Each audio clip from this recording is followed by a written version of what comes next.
Bueno, Muchachos, buenos días. buenos días a todos. Buenos días. Buenos Buenos días, días, doctor. Doc. Buenos días, Doc. Entonces, la reunión se está grabando. En Días. este momento estoy desde la universidad, pero voy a salir camino a la casa, o sea que vamos a estar conectaditos. Pueden arrancar, muchachos. ¿Listo? Bueno, entonces buenos días, compañeros, doctor. Hoy a nosotros nos corresponde hablar el caso clínico pues de tipo neurológico. Entonces tenemos el siguiente motivo de consulta: náuseas y vómito. Entonces esto es un cuadro clínico de aproximadamente un mes de evolución que se venía acompañando de adinomia, estreñimiento y confusión hace aproximadamente 4 días al empezar a preguntar pues por sus padres difuntos. A partir de entonces empezó como a tener un deterioro progresivo, pues llevándola pues a tener una debilidad progresiva, y hace 48 horas aproximadamente decide consultar al servicio de urgencias por un Glasgow más deteriorado, una mayor paresia y dolor en sus extremidades inferiores. Siguiente. Entonces tenemos una paciente femenina de 56 años de edad con antecedentes patológicos de hipertensión arterial, hipotiroidismo, trombosis venosa profunda de miembro inferior izquierdo, síndrome ansioso depresivo, miocardiopatía hipertrófica, colelitiasis y glaucoma. Dentro de los antecedentes traumáticos, entonces es una paciente que tuvo un hematoma subdural postraumático. Dentro de los quirúrgicos, tuvo lo que fue una implantación de balón gástrico con una pérdida de aproximadamente 15 kilogramos. Y tenemos que es una paciente polimedicada. Ella está consumiendo Sintrón, bisoprolol, Sutril, levotiroxina, duloxetina, quetazolam, trazodona, espironolactona, Pariet, brimonidina, dietilperacina y acetaminofén.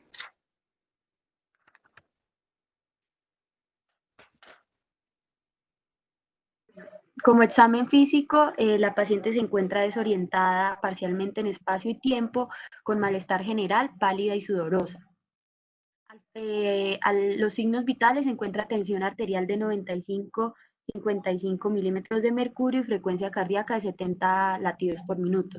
Al fondo de ojo no se le observa edema papilar.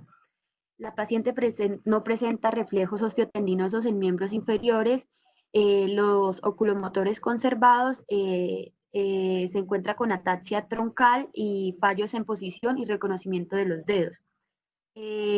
A la vibración se encuentra disminuida en los pies y con múltiples hematomas, y no se encuentra neurológica.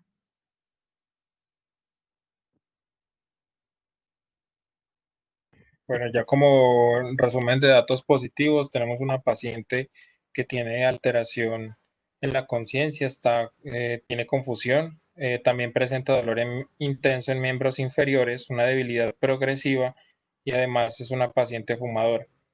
Como antecedentes patológicos importantes tenemos síndrome ansioso depresivo, una paciente que tiene un hematoma subdural postraumático, colelitiasis, además glaucoma de ángulo abierto con tratamiento, tuvo una implantación de balón intragástrico por obesidad 6 meses antes de la consulta, una paciente hipertensa, hipotiroidea, también tiene trombosis venosa en miembro inferior, miocardiopatía hipertrófica y en un ataque craneal que le realizaron presentó un pequeño aneurisma en la arteria basilar.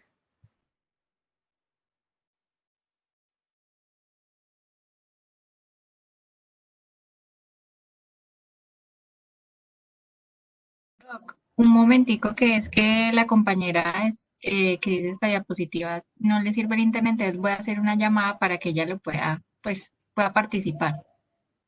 Dale, dale.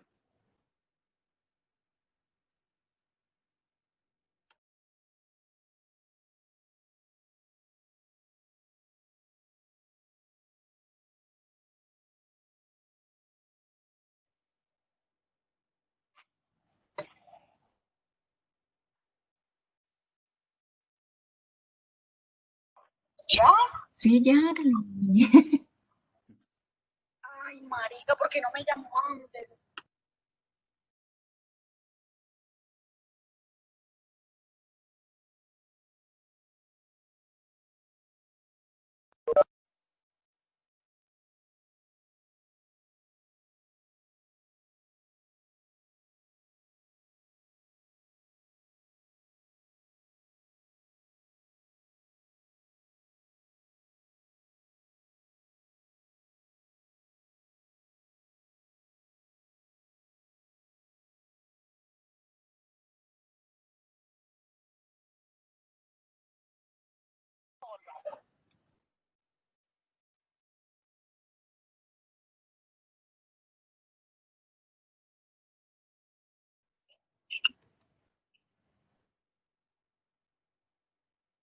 cuanto a los diagnósticos sindromáticos, entonces tenemos síndrome ansioso depresivo, síndrome metabólico, síndrome demencial y síndrome hipotensivo. En los específicos tenemos hipertensión arterial, trombosis venosa profunda en miembros superiores, aneurisma de arteria basilar, hematoma subdural postraumático, miocardiopatía hipertrófica, colestasis y glaucoma de ángulo abierto. Y en cuanto al topográfico tenemos que es en el sistema neurológico, endocrinológico y sistema vascular.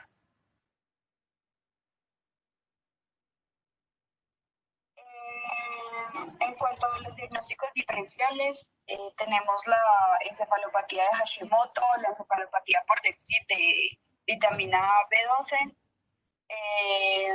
cuadro confusional en relación con la hemorragia en cuerpos mamilares, encefalopatía por déficit de vitamina B1 y encefalitis por listeria.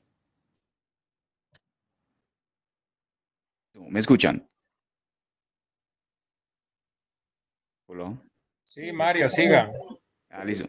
Entonces, pues la orientación para clínica que se le hizo a este paciente, primero que todo, pues el analítico, el cuadro hemático, pues fue todo normal.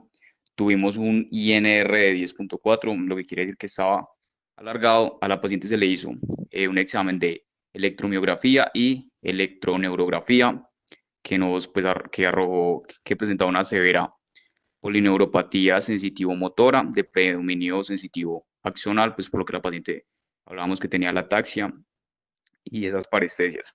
Siguiente diapositiva.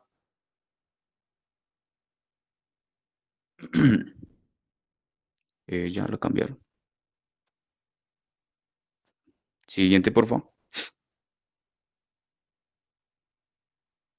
Bueno, esa parte es importante, pues a la paciente se le hicieron unas resonancias magnéticas, tuvimos unas secuencias potenciadas, pues la que estamos viendo es una secuencia potenciada en T2, podemos ver que todo lo que es agua pues va a ser brillante, va a ser hiperintenso. ¿Qué fue lo que vimos, lo que arrojó pues un poquito anormal? Como podemos ver, los cuerpos mamilares, que es donde se está viendo la flechita, presentaban unas zonas de hiperintensidad, que va a ser un patrón característico de una patología. Listo, vamos a ver otra secuencia de resonancia, porfa, la siguiente. Bueno, esta fue una secuencia potenciada en FLAIR, que podemos ver que todo lo que es líquido lo intentaron atenuar, entonces vemos como una escala de grises, y que vamos a ver un área de hiperintensidad en lo que sería anatómicamente la sustancia gris periaqueductal. Ese es otro patrón que tenemos que tener en cuenta. Entonces ya llevamos hiperintensidad en cuerpos mamilares y en sustancia gris periaqueductal. Sigamos, Lina. Bueno, este fue un corte que se hizo sagital. Ese se hizo con una secuencia potenciada en T2. Podemos ver pues anatómicamente que tenemos, no sé si de pronto puedes apuntar, tenemos pues tálamo, listo, y tenemos pues el cuerpo calloso. Podemos ver que en el esplenio del cuerpo calloso también vamos a tener un área de hiperintensidad y podemos ver aquí pues arriba del puente de Barolio, donde pues en la zona del mesencéfalo podemos ver los cuerpos mamilares que van a estar también con unas áreas de hiperintensidad. Podemos ver pues que la parte hipotalámica pues no tiene no hay más alteraciones, y algo muy característico es que esa zona de hiperintensidad, que es donde está como brillosito, solo lo estamos viendo cuerpos mamilares y en la parte del esplenio, todo lo que es el mesencéfalo pues lo podemos ver normal, podemos ver la sustancia gris y la sustancia blanca. Vamos a ver otra secuencia, por favor. Bueno, acá tenemos un corte coronal. Este es importante, ya que igualmente es una secuencia potenciada en T2. No se hizo ninguna en T1. En T1 pues la podemos identificar porque los líquidos van a ser mucho más negros. Entonces, ¿qué vamos a tener? Que periventricularmente bilateral, que vamos a tener unas áreas de hiperintensidad, que pues acá podemos ver lo negrito que estamos viendo son los ventrículos laterales. Podemos ver que periféricamente hay unas áreas muy brillosas que las vamos a reportar como áreas de hiperintensidad. También podemos ver que un poco en el tercer ventrículo se ve un poquito también. Creo que hay otra imagen. Bueno, entonces esas fueron las imágenes de resonancia que nos arrojaron, que pues va a ser muy importante para guiarnos hacia un diagnóstico. Ya la podemos pasar. Bueno, ahora vamos a hablar un poquito sobre la enfermedad, sobre la fisiología y fisiopatología. Hay una enfermedad que reúne las características que mencionaron ya todos los compañeros. Vamos a hablar un poquito primero sobre la vitamina B1 o la tiamina. Esta es una vitamina hidrosoluble, insoluble en alcohol, y el alcohol también actúa como un inhibidor. También la tiamina forma parte del complejo B. Tiene una absorción en el intestino delgado, principalmente en yeyuno e ilion. Una vez se absorbe la tiamina, se une a la albúmina y circula unido pues a esta y se almacena en diferentes partes del organismo. Entonces, principalmente se va a almacenar en músculo, también se almacena en hígado, riñón, corazón y cerebro. Como función, es esencial para el crecimiento y desarrollo normal y ayuda a mantener también el funcionamiento propio del corazón, del sistema nervioso y del sistema digestivo. Es importante también tener en cuenta el contenido de tiamina en el cuerpo, es aproximadamente de 30 gramos y tiene una semivida de más o menos 9 a 18 días. La siguiente, por favor. Bueno, entonces la tiamina va a participar en diferentes, pues va a tener como diferentes acciones, entonces pues va a participar en el metabolismo de los carbohidratos, pues tiene como acción en la producción de neurotransmisores como el glutamato y el GABA. También participa en el metabolismo de los lípidos que son necesarios para la producción de glucosa, participa en la modificación de aminoácidos y en la neuromodulación. La siguiente. Bueno, el déficit de tiamina puede ser causado por diferentes factores como la malnutrición, la anorexia, dietas no balanceadas, nutrición parenteral total prolongada, por también fallas en la absorción, alcoholismo y dieta rica en alimentos que son fuente de tiaminasa, como digamos los pescados, pero más que todo pescados de río y que sean crudos, el té y el café. Se pueden ocasionar diferentes enfermedades o alteraciones por el déficit de tiamina. Acá vamos a hablar del síndrome de Wernicke-Korsakoff o Beriberi cerebral. La siguiente, por favor. Bueno, esta es una encefalopatía que causa cambios cerebrales, generalmente pues debido a la falta de tiamina o de vitamina B1. Por la falta de esta vitamina pueden ocasionarse diferentes daños, en donde entraría el daño oxidativo, que produce, pues hay un daño mitocondrial y esto conduce a la apoptosis, también estimula como directamente un camino proapoptóico, también puede haber cambios en el transporte del GABA, cambios en la síntesis de glutamina, acidosis láctica local, también puede haber estrés oxidativo y daño en la sustancia blanca.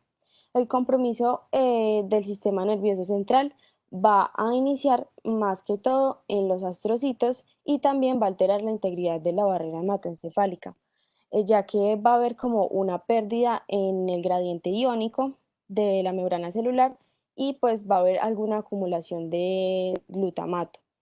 Como este pues es un neurotransmisor excitatorio, entonces puede haber una excitotoxicidad. La siguiente. Bueno, las lesiones pues van a deberse, pues va a deberse pues principalmente al déficit de tiamina, como ya lo dije. Se atribuye, o sea, el lugar de la lesión o la región donde se va a lesionar se atribuye más que todo donde hay mayor demanda energética y donde hay mayor requerimiento de tiamina. Entonces, acá entraría en diferentes sitios como lo es los núcleos de los pares 3, 4 y 8, también los tubérculos mamilares, el núcleo dorsal medial del tálamo, la sustancia gris periacueductal, que como lo mencioné ahora, Jorge Mario, esta está alterada en la paciente. También puede haber lesión en el hipotálamo y el vermis cerebeloso. Ya en los casos más crónicos puede presentarse atrofia de los cuerpos mamilares, que estos también están alterados en la paciente. Puede haber proliferación endotelial, hiperplasia de los capilares, desmielinización y pérdida neuronal menor. La siguiente, por favor. Bueno, ya en cuanto a los síntomas, entonces, pues este síndrome tiene una triada, que son los trastornos de la movilidad ocular, confusión y marcha atáxica. Pero en esta paciente podemos ver que solamente presentó la marcha atáxica.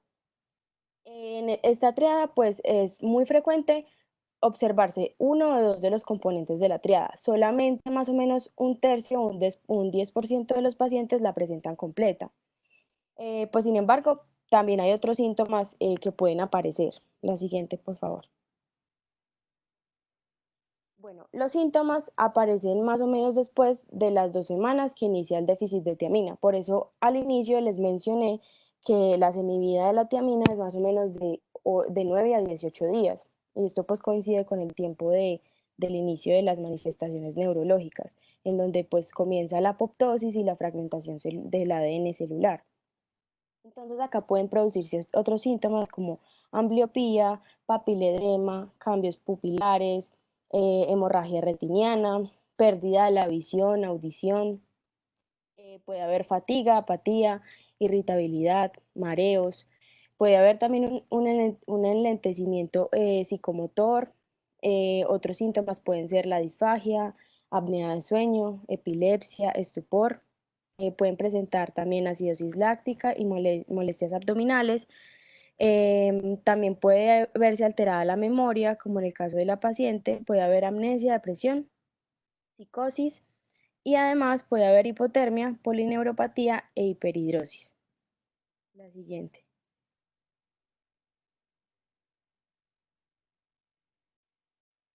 Porfa, pueden actualizar un momento las diapositivas.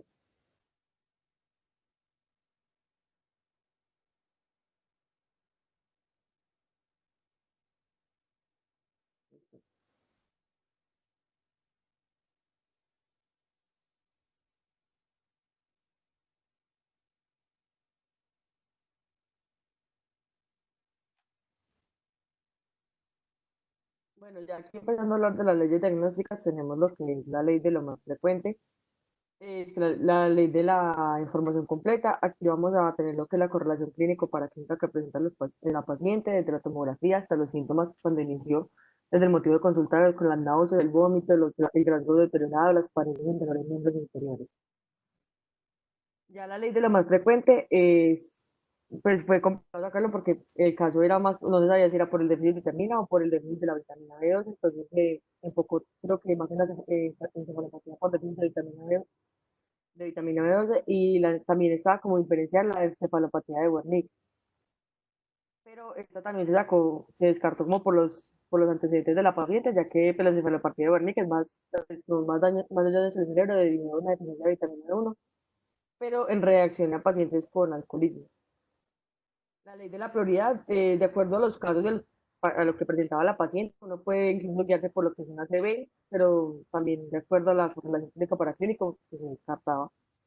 Y la ley de Agatha Christie, que tenemos que pues, el arma puede considerarse como la vitamina B12, consideraría más que la víctima sería como el sistema nervioso central y ya los otros afectados que serían, pero esos ya son más afectados por las partes de patologías previas, entre ellas como la hipertensión, el hipotiroidismo. Entonces se considera más en el sistema nervioso central. Y la ley de la parsimonia, que son más condiciones sistémicas que se presentan varios síntomas por una misma enfermedad, y entre ellos pues, se pueden presentar los mismos síntomas que presentaba la paciente al inicio, desde la flacidez, la astenia, la dinamia, la confusión, el mismo glandulo deteriorado y todos los síntomas consecuentes del examen físico.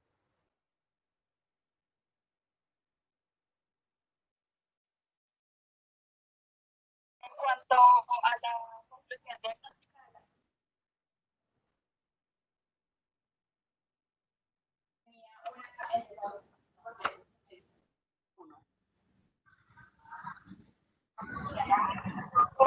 Filosofía. Uno de los del grupo que está ahí, por favor. Bueno, que la conclusión diagnóstica a la que se llegó es que entonces tenía un déficit por vitamina B1, aunque la paciente no tuviera como antecedentes de alcoholismo, que sería normalmente la causa principal de esta encefalopatía, la paciente había presentado ese antecedente como quirúrgico y la yeyunotomía creo que es, o ileostomía. El caso es que por deficiencia de esta vitamina es que pues se le hizo el diagnóstico. Entonces, para manejarla y para saber un poquito la evolución que tuvo esta paciente después de haber sido diagnosticada, el manejo que se le realizó en la clínica fue con vitamina B1, vitamina B6 parenteral y un complejo multivitamínico oral. Además de esto, se usó entonces pregabalina y duloxetina, esto en el caso del dolor neuropático. Ese manejo se dio por 10 días y tuvo como una buena progresión en la evolución. Pero sí se ha de destacar que se tuvo como una persistencia de esa amnesia de Korsakoff, que fue bastante marcada. Y en el momento del alta, la paciente no era capaz de tener como una marcha por sí sola y siempre necesitaba ayuda. Entonces, estas dos cosas son muy importantes porque ya en la evolución de un mes, la paciente continúa con esa imposibilidad de la marcha y continúa teniendo ese cuadro amnésico severo, que es un cuadro que se va a ver y que se va a presentar en la mayoría de los casos alrededor de un 50% y que va a ser constante y pues que va a permanecer en el tiempo. A pesar de que se tuviera el tratamiento adecuado clínicamente y pues posteriormente por la deficiencia de la vitamina. Entonces esa sería como la evolución clínica.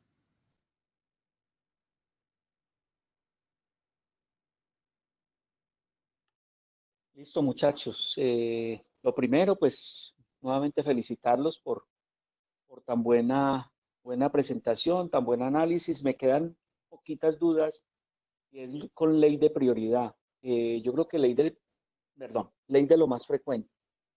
En ley de lo más frecuente yo no pensaría esa como la primera causa, o sea, la deficiencia de En vitamina una B CB. tampoco es que sea tan frecuente. ¿Me están escuchando, no es cierto? ¿Me escuchan? Sí, sí, se le escucha. La ley de lo más frecuente no es la deficiencia de vitamina B1 lo más frecuente de eso. Yo pienso que antes de pensar en eso, hay tanto frecuente como prioritario, sería descartar el mismo hematoma subdural o el mismo accidente cerebrovascular, sería lo primero a pensar. Lo mismo que pensar en otras causas de polineuropatía severa. Por ejemplo, el mismo hipotiroidismo que presentaba la paciente de base, que fuera la causa del hipotiroidismo. La misma diabetes mellitus, que fuera la causa de la polineuropatía. Y lo otro es de pronto en cuanto a síndromes.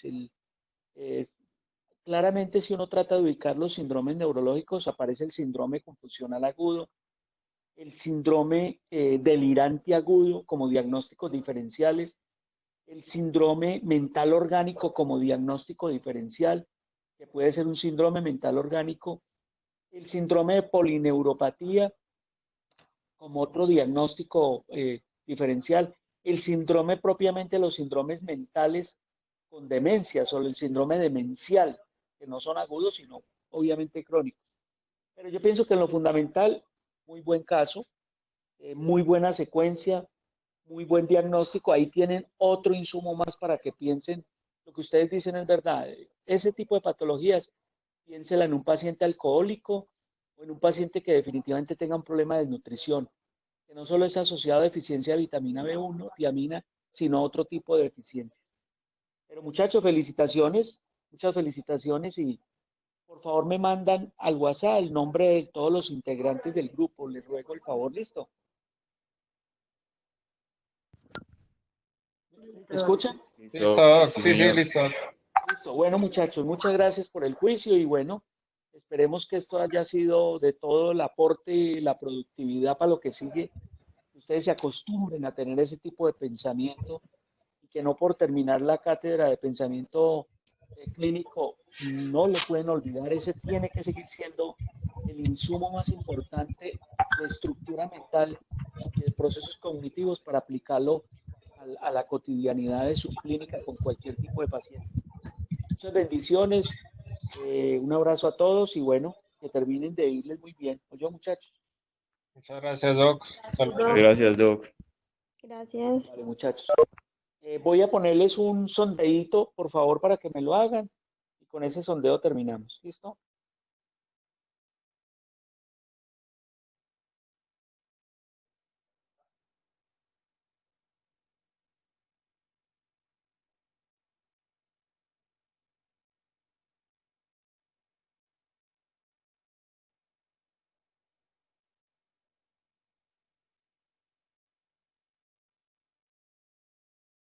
No, mira que no me está dejando activar sondeitos. Bueno, no, tranquilo, dejemos acá. Bueno, un abrazo a todos, muchachos. Que estén muy bien, ¿yo? Gracias, Doc, lo mismo. Doctor. Gracias, doctor, muchas gracias.